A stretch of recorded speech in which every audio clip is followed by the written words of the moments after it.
amigos, un saludo. El diablo desde el punto de vista racional y psicológico no existe. O bien podría ser, según estas definiciones, nuestros miedos, nuestros temores inconscientes, que nosotros lo representamos como un maligno, como una entidad maligna, pero en definitiva no son más que nuestros propios temores, nuestras propias debilidades, nuestro sentimiento de culpa. Todo eso es, desde el punto de vista psicológico, el diablo. Por tanto, en una corriente racionalista y psicoanalítica no existe el diablo. Pero desde el punto de vista esotérico, sí existe el diablo. Y ya lo creo que existe. Que no lo podamos ver o medir con nuestras capacidades físicas, nuestros sentidos, no significa que no exista. Tenemos que echar mano de la historia, pero por definición se podría decir que hay dos conceptos o dos entidades que definen al diablo. El aspecto astral, inmaterial, que está en una dimensión superior, que sería Lucifer, o Luzbel, como le llaman algunos. Y desde el punto de vista físico, tendría que ser Satán, Satanael, que es el que incorpora a Lucifer. No significa que no haya otras entidades o otros personajes que no puedan incorporarle o expresarle. Pero insisto, desde el punto de vista astral o espiritual sería Luzbel o Lucifer, que compenetra, se manifiesta a través de su mundo físico, y uno de ellos es Satán. Para hablar de Satán tenemos que echar mano de la tradición egipcia. Según los egipcios, según Manetón, por ejemplo, un historiador que habla de los tiempos anteriores a las dinastías que nosotros conocemos, hablan de que hubo un tiempo en que los dioses convivieron con los hombres. Y no solamente convivieron, sino que emparentaron. Tuvieron cruces genéticos, tuvieron hijos, como dice la Biblia. Luego hablaremos de esto. Para resumir rápidamente y que no sea muy largo el vídeo, tengo que decir que el padre Ra, que es el padre de los dioses, de su descendencia hay 4 personajes que son sus privilegiados o sus hijos indirectos. Isis, Osiris, Neptis y Set. Estos cuatro son hermanos y además son esposos. Isis y Osiris son esposos. Y Neptis y Set también son esposos y a su vez todos hermanos. Vaya lío, ¿eh? Bueno, son formas simbólicas de hablar. Set, que después fue llamado Seitán, Satán, es el mismo, la raíz es Set, es el dios de los desiertos, es el dios de lo subterráneo, el de las tormentas, el de todo lo que ocurre malo y violento, es Set. Según esta tradición, se dice que Osiris era el gran rey de Egipto y además estaba acompañado de su esposa Isis y gobernaba maravillosamente y de día todos sus vasallos. Pero Set, que gobernaba de noche, tenía envidia de él y por tanto quiso arrebatarle el trono. Para ello se le ocurrió hacer una especie de sarcófago de oro puro, después de haber tomado en secreto mientras dormía Osiris sus medidas, de tal manera que le invitó a su hermano, a Osiris, al rey de Egipto, a una fiesta, y en medio de la fiesta dijo que entregaría el sarcófago de oro maravillosamente labrado al que cupiese dentro en forma exacta. Lógicamente el que entró finalmente y fue de su tamaño fue Osiris. En ese momento que Osiris entró en el sarcófago, Set lo bajó, lo cerró y lo tiró al Nilo. Y además, con una serie de pases, termina troceando a su hermano y tirándolo y esparciéndolo por todo el mundo. Isis, al ver que su esposo ha fallecido, tiene la necesidad de reconstruirlo y va buscando, esto es desde el punto de vista mitológico, va buscando cada una de las porciones de Osiris, lo forma y al final le falta el falo, le falta el pene, por tanto ella quiere concebir de su esposo pero no puede, entonces los dioses le ayudan y finalmente con un falo que es entregado por los dioses ella concibe a su hijo Horus. Cuando Horus se hace mayor, empieza un conflicto por el trono de Egipto con Set, su tío, y se tiran un montón de años. Uno le hiere al otro, el otro le saca los ojos, al final tiene que ponerle el ojo mágico de Horus para que vea, porque se queda ciego. Finalmente, después de una serie de peripecias en que además se convierten en hipopótamos, bueno, eso ya es un poquito anecdótico, Horus termina gobernando Egipto y Set es enviado a otro sitio. Bueno, pues ese Set, que es tan malo, se convierte etimológicamente en Satán, Seitán, o lo que nosotros llamamos el diablo clásico. Pero su origen es ese. Ese dios es el dios de los desiertos. Además, es el dios de las piedras preciosas, el dios del petróleo, el dios de lo subterráneo, no el subterráneo de los muertos, que es Osiris. Osiris al final se le otorgó el reino de los muertos, sino en la parte física, todo lo que implica la dureza, las tormentas, la agresividad y el mundo subterráneo para explotarlo, como el petróleo, las piedras preciosas, etcétera, etcétera, lo dirige Set, Seitán, Satán. Este es el origen del, digamos, del instrumento físico que en algún momento ha podido utilizar Luzbel, Lucifer, la entidad astral que representa al maligno. Hasta aquí un poco la mitología, cómo surge el personaje de Satán. Hay otras tradiciones, pero esta es la más comúnmente aceptada. Lo que voy a hacer ahora es leeros una experiencia de nuestro Consejo de Visiones, como siempre hacemos, porque así participamos todos. Es una experiencia de una persona que es psíquica. Como siempre, el anonimato es importante porque prefieren no ser molestados, y nosotros, de toda la recepción de informes, de mensajes que nos llegan, de experiencias, seleccionamos las que tienen más verosimilitud. Pues la voy a leer, es interesante, incluso si podemos la ilustramos. A ver qué os parece la historia de nuestro amigo Set, Satán, Seitán. Estaba observando la entrada de un meteorito en nuestra atmósfera. De pequeño nos decían que pidiéramos un deseo cuando viéramos este fenómeno, que sin duda se cumpliría. No sé muy bien por qué me decían esto, puesto que nunca se ha cumplido lo que le he pedido. O bien esto es una leyenda urbana, o en todo caso yo he pedido más de la cuenta. Pero desde el punto de vista esotérico, cuando un meteorito entra en la atmósfera, siempre sabemos que detrás del mismo entran partículas nocivas para el ser humano, animadas de entidades astrales no muy recomendables. Por este motivo no creo que sea precisamente el mejor modo y manera de pedir un deseo. Esa misma noche, antes de dormir, volví a reproducir la imagen de unas horas antes, viendo cómo detrás del meteorito entraban con una astronave unos seres viejos conocidos míos. «Yo soy Set, el dios egipcio», me dijo mirándome a los ojos, «y mi espíritu me llevó al imperio antiguo de Egipto. Yo viví allí, era hombre. Nací ya bajo la dominación de Set y de sus huestes. Eran seres venidos de Sirio, eran altos, delgados y bellos. El propio Set tenía un gran atractivo, pero estaba rodeado de larvas astrales de baja condición. Se trataba de seres que habían venido varias veces a nuestro planeta para hacer trabajar en las minas a los seres humanos, puesto que la minería de piedras preciosas y de otros metales era muy útil para ellos.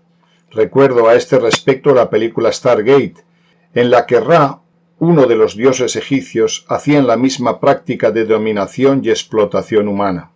Vi cómo pude escaparme de la cantera y refugiarme en el desierto, pero Set me localizó y me envió una cabra que me atacó mordiéndome la mano izquierda y la tripa. Aquel ataque casi me mata, y para sobrevivir tuve que volver de nuevo a la cantera con resignación, bajo la atenta mirada de Set.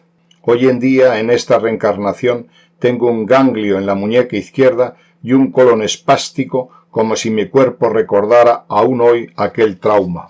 El dios Set favoreció a unos pocos humanos para que ejercitaran el poder dominante sobre los otros. Es por esto que algunos faraones le tomaron como arquetipo, y a sus nombres le acoplaron la raíz Set, como Seti I, De su etimología salieron nombres como Setán, Satán o el propio Satán. En todo caso, no es un arquetipo positivo para el hombre, pero hoy ha retornado y con él vendrán más problemas y más intrigas. En la historia antigua han sido varias las veces que este ser se ha enfrentado a otros extraterrestres venidos de otros ángulos de la galaxia que no siguen su modelo evolutivo. De ahí la leyenda de Isis, Osiris, Set y Neftis, de cómo Set mató a Osiris despedazando su cuerpo, que a su vez reconstruyó Isis, y cómo Horus, hijo de Osiris, vengó la muerte de su padre enfrentándose a Set. Todas estas leyendas no son sino recreaciones de la hostilidad de estas razas venidas con diversos fines a la tierra. Después de esta visión vino Tutankamón diciéndome: «He venido a España para hablar contigo». Curiosamente, al día siguiente vi en el telediario que había llegado una exposición a España desde el Museo de Londres con la estatua de Akenatón y otros tantos motivos antiguos de dicha cultura. Yo fui embalsamado todavía con vida. Los sacerdotes y los militares de aquel tiempo tuvieron mucha prisa en borrar de la faz de la tierra tanto a mi padre Akenatón como a toda su obra. Todavía tengo la sensación de ahogo y de muerte dentro de mi espíritu. Estas visiones las tuve en una misma unidad de tiempo y os las envío para que las pongáis en vuestras páginas, esperando que algunos le den claves o puedan contrastarlas con las suyas. Leyendo los antiguos textos religiosos de la India, parece evidenciarse que hace miles de años nuestros cielos eran surcados por naves extraterrestres llamadas vimanas, con un poder y tecnología sobrenaturales. De dichos textos se desprende que varias facciones de extraterrestres se enfrentaron entre sí utilizando energía atómica de un enorme poder destructivo. Los vimanas eran artefactos voladores que utilizaban la antigravedad y la velocidad de la luz, materializándose y desmaterializándose a voluntad para escapar de sus enemigos. Sus rayos de muerte tenían poder de destruir continentes enteros. Al parecer, utilizaron claramente energía atómica en sus contiendas. El historiador Kisari Mohan Ganguly dice que los textos sagrados de la India están repletos de estas descripciones de un gran holocausto nuclear en la antigüedad de proporciones claramente superiores a Hiroshima y Nagasaki. Los textos sagrados del Mahabharata aluden a proyectiles cargados con la energía del universo, tal y como puede leerse literalmente. Una columna de humo incandescente y llama tan brillante como miles de soles en todo su esplendor. Una explosión perpendicular generando una enorme columna de humo que generaba círculos concéntricos de ondas que se extienden como parasoles gigantes. Era una explosión desconocida como una gigantesca expansión de muerte que redujo a ceniza las razas enteras de los Brishnis y los Andhakas. Tras unas horas, la comida y los alimentos devastaron a aquellos que sobrevivieron a la explosión y los soldados intentaban lavar en vano su equipamiento y vestidos. Los textos sagrados hablan claro. La contaminación radiactiva posterior a los efectos de la explosión envenenaban a los supervivientes del Holocausto. El agua y los alimentos estaban contaminados. Cuando las excavaciones de Harappa y Mohenjo-Daro se llevaron a término, los arqueólogos descubrieron esqueletos esparcidos por toda la zona como si un evento súbito hubiera devastado las ciudades. La mayoría de ellos estaban cogidos de las manos como si la tragedia hubiese sobrevenido mientras huían de algo terrible. Aún no se ha podido determinar la antigüedad de los esqueletos, pero claramente apunta a decenas de miles de años antes de nuestra era. Estos esqueletos contenían todavía altos niveles de radiación. Se trataba de un yacimiento de esqueletos radiactivos análogos a los encontrados en Hiroshima y Nagasaki, pero con una clara diferencia. La radiación encontrada era 50 veces superior a la de los restos del holocausto nuclear de Hiroshima. Los restos encontrados están esparcidos por zonas que alcanzan las regiones del Ganges y las montañas del Rajmahal, y muestran una clara exposición a un intenso calor. Las murallas y enormes cantidades de materiales aparecen fundidos y fusionados estructuralmente, como si se hubieran vitrificado, sin que aparezcan indicios de actividad volcánica en la zona de Mohenjo-Daro. El intenso calor que hizo literalmente fundir todos los materiales solo tiene una explicación posible. Algún tipo de arma nuclear desconocida fue arrojada hace miles de años y arrasó completamente las ciudades antiguas. Al parecer, determinadas zonas de la India fueron devastadas por una guerra nuclear hace 12.000 años. El valle hindú es ahora el desierto de Thar, y los residuos radiactivos fueron hallados al oeste de Jaunpur. Una densa capa de ceniza radiactiva fue detectada en Rajastán y cubre un área de unos 5.000 kilómetros cuadrados a unos 17 kilómetros al oeste de Jaunpur. Antes de conocerse los efectos de la bomba atómica, estos poemas carecían de sentido. Ahora no, al igual que el de los carros de fuego que por los aires los llevaban. Era un solo proyectil cargado con toda la fuerza del universo. Una columna incandescente de humo y llamas brillante como 10.000 soles se elevó en todo su esplendor. Era una arma desconocida, un relámpago de hierro, un gigantesco mensajero de muerte que redujo a cenizas a todas las razas de los Brishnis y los Amhakas. Los cadáveres quedaron tan quemados que no se podían reconocer. Se les cayeron el pelo y las uñas. Los cacharros se rompieron sin motivo y los pájaros se volvieron blancos. Al cabo de pocas horas todos los alimentos estaban infectados. Para escapar de ese fuego los soldados se arrojaron a los ríos para lavarse, ellos y su equipo. En el Majábharata habla de esta tecnología. Las dimensiones de esa arma legendaria tienen cierta semejanza con los proyectiles tácticos nucleares de hoy en día. Un tallo fatal como la vara de la muerte, medía 3 codos y 6 pies, dotado de la fuerza del trueno de Indra, la de 1000 ojos, destruía toda criatura viva. Entonces el dios de esa poderosa arma se llevó por delante multitudes de samsaptakas con corceles y elefantes, carros y armas, como si fueran hojas secas de los árboles.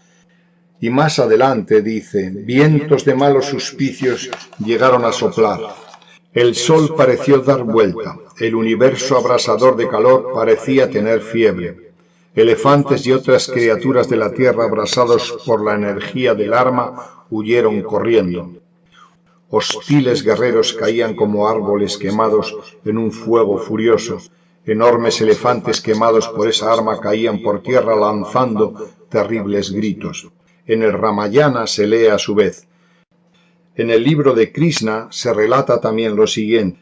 Era capaz de moverse sobre el agua y bajo el agua. Podía volar tan alto y veloz que resultaba imposible de ver. Aunque estuviese oscuro, el piloto podría conducirlo en la oscuridad.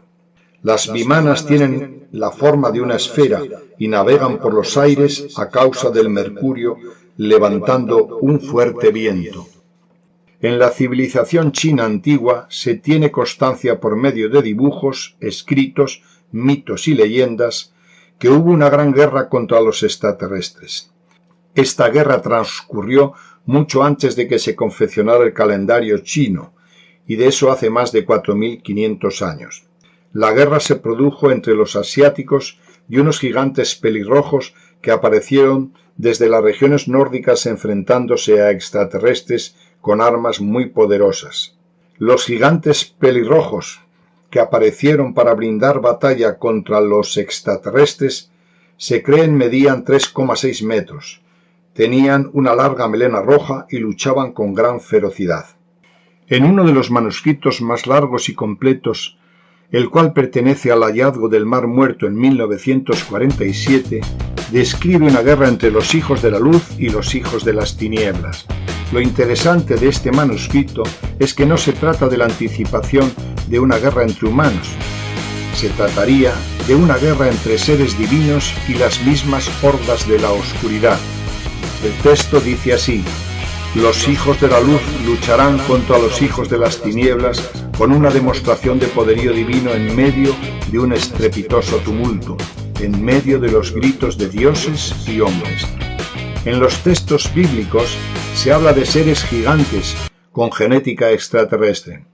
La primera mención de la existencia de gigantes o seres distintos en la Tierra aparece en la Biblia en el Viejo Testamento. En el Génesis 6, versículo 1 y 2, podemos leer: Cuando los hombres se habían multiplicado sobre la tierra y habían procreado hijas, viendo los hijos de Dios que las hijas de los hombres eran hermosas, escogieron entre ellas por mujeres a las que quisieron.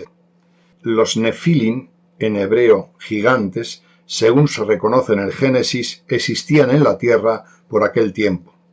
Por entonces, y también en épocas posteriores, cuando los hijos de Dios cohabitaban con las hijas de los hombres y éstas tuvieron hijos, aparecieron en la tierra los gigantes. Estos son los esforzados varones de los tiempos primeros, los héroes famosos. Podríamos citar una por una todas las tradiciones que hablan de seres venidos del cielo y de su interacción con el hombre, y rellenaríamos cientos o miles de cuartillas. En todo caso, parece haber un nexo común de todos los relatos que hacen referencia a dos o más facciones de seres extraterrestres que vinieron a nuestro planeta con distintos objetivos, alterando la genética y empleando al ser humano para trabajar. Finalmente, estas entidades se enfrentaron y, según cuenta la Biblia, los ángeles caídos o perdedores fueron metidos bajo tierra en el abismo, y los otros salieron de nuestro planeta prometiendo volver.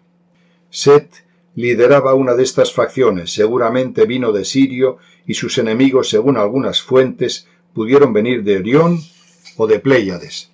Lo que resulta terrible es que el modelo de conflicto que permanentemente vivimos en nuestro planeta también se da en el universo.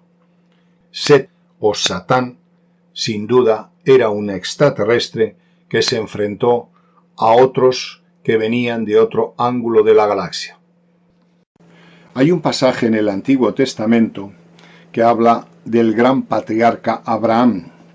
Vamos a utilizar esta figura del gran patriarca para después conectarnos con Set, con Satán, o con Seitán, como quiera ser llamado, con el dios egipcio del desierto.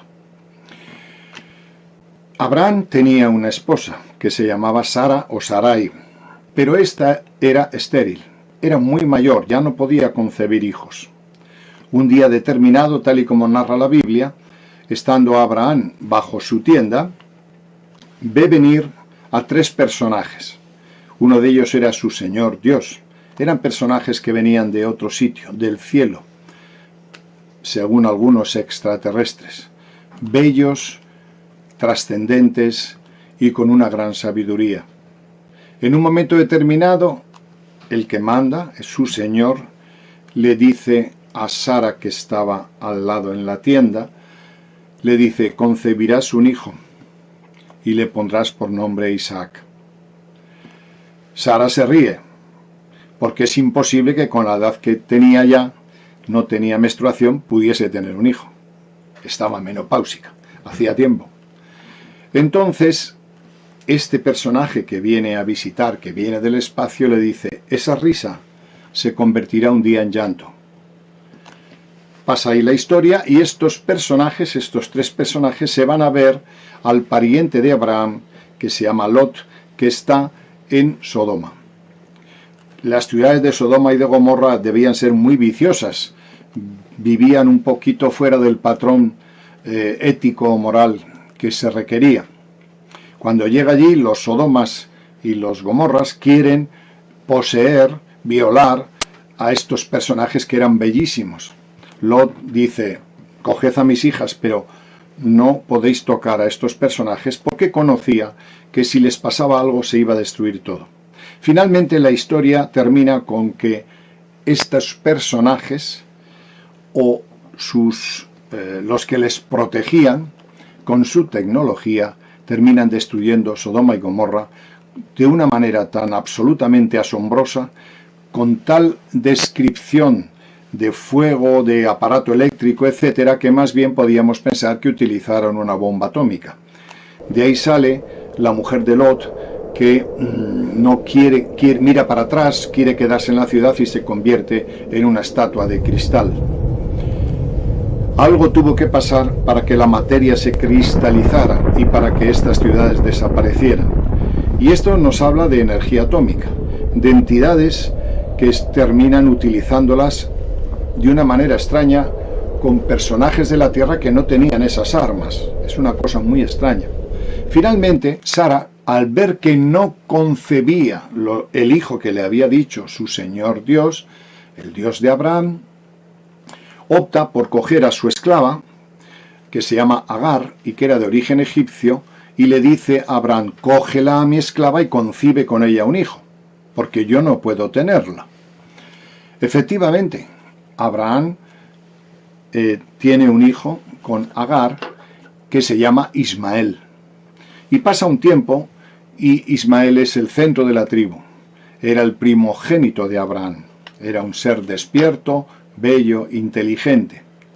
Pero he ahí que Sara concibe al hijo que le había anunciado el Señor, que se llama Isaac, y ahí comienza el conflicto. Sara entonces, al tener el hijo y ser la esposa legítima de Abraham, reclama de éste que eche a Agar y a su primogénito a la calle. Abraham no debía tener muchas luces, porque yo no conozco un padre que eche a su propio hijo y a la mujer y a la madre de éste fuera. Tenía que tener una impiedad absoluta. El caso es que la pobre Agar, con su hijo Isaac, que era pequeñín, se tiene que marchar al desierto, camino de Egipto. Ella era egipcia. En un momento determinado ve que va a morir y que su hijo va a morir. Por tanto, invoca, según algunas tradiciones, a San Gabriel. Pero es que San Gabriel no era un concepto que existiese entonces, y además ella era egipcia. Por tanto, invoca al dios del desierto, que es donde estaba, que se llama Set. Y Set viene y le dice: no solamente no va a morir tu hijo, sino que será el padre de una gran nación. Efectivamente, de Ismael vienen los ismaelitas, el mundo árabe. Y dice la tradición que hizo brotar una fuente y, bueno, pues pudieron beber agua, se salvaron, y Ismael fue el que dirigió después los ismaelitas. Set, como era el dios de la minería, el dios de los subsuelo, entregó al mundo árabe el petróleo, las piedras preciosas. Y efectivamente, son lo que ellos tienen, sobre todo esa riqueza. En su momento dijo Set a Agar: no solamente es un esclavo, sino que el esclavo, Ismael, se tirará al cuello del amo, al cuello. Y los problemas son cuando los ismaelitas, el mundo árabe, con el petróleo terminan teniendo un arma terrible que hace que la economía de Occidente se tambalee, y además ahora el mundo árabe, todo ese mundo, pues está muy violento y está permanentemente en conflicto. ¿Por qué? Porque son el patrón, su arquetipo es Set, que es el de la guerra, que es el del conflicto, que es el de las tensiones. Esta es una historia curiosa que nos habla de ese poder, de ese Satán, más o menos compenetrado por Lucifer. No siempre tiene que ser compenetrado por él. Bien, lo curioso es que mientras que en algún momento determinado Set es considerado un dios malo, otros no, otros lo cogen como patrón. Por ejemplo, los ramsénidas, después de Ramsés, hay una serie de faraones que le utilizan como arquetipo. Y de hecho, Seti viene de Set, Seti I, después hay otra serie de ellos que utilizan el nombre de Set, y entonces es considerado como un dios benefactor, etcétera, etcétera. Este es el origen etimológico de Set.